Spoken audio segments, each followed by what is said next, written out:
Maraming patok na kainan sa Baguio City, ngunit para sa mga health conscious na umiiwas sa mga matatabang pagkain, namumukod tanging puntahan ang Heaven on Earth Vegetarian Center dahil alok nila ang pagkaing less cholesterol. Pinuntahan ito ni Jessel Kate Lapizar.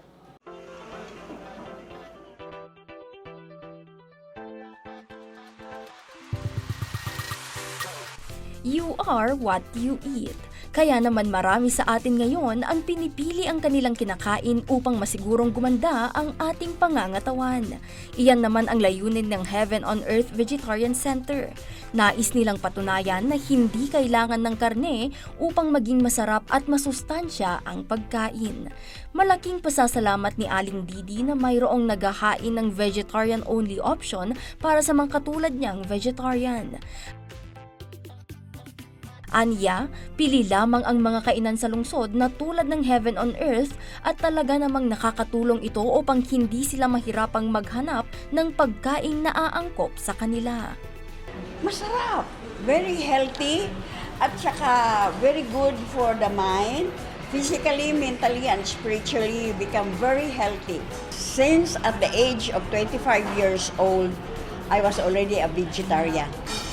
Why I chose to become a vegetarian? Because I want to be healthy, happy, and long life. Hindi lang naman mga customer ang natutulungang gawing malusog ng Heaven on Earth dahil pati kanilang mga empleyado ay nakikinabang din sa kalusugang dala ng kanilang mga ihinahaing pagkain. As a employee here, nakakain din kami ng libreng food which is also good for our body since ito nga, healthier alternative to sa mga kinakain namin usually. Itinayo ang Heaven on Earth Vegetarian Center noong 1980s at isa sa mga pinakaunang nagsulong ng vegetarian-only options sa kanilang menu. Ito rin ang pinakaunang advocate ng healthy lifestyle sa buong Cordillera at nabansagang Outstanding Healthy Lifestyle Advocate sa Luzon noong taong 2012. Ang mga pagkain ng Heaven on Earth ay mayroong veggie meat o meat alternative na gawa sa soya at seaweed. Tampok dito ang mga pagkaing Pinoy na mas pinasustansya gaya ng sisig, gata, bagnet at iba pa. Bukod sa pagiging abot-kaya, layunin ng Heaven on Earth na hikayatin ang publiko na unti-unting isama sa kanilang pang-araw-araw na pagkain ang mas maraming gulay, whole grains at plant-based na pagkain. Ayon sa may-ari, ang kanilang misyon ay isulong ang healthy living at gawing mas madali para sa mga tao na pumili ng masustansyang pagkain nang hindi isinasakripisyo ang lasa. The whole family kasi is a vegetarian, so gusto naming inspire din ang buong community, lalo na ang buong Baguio City, na maging healthy at happy. Sa panahon ngayon, rampant na kasi yung masyadong chemical at saka preservative, mga junk foods, GMO processed foods. So, nakakasama sila sa katawan natin.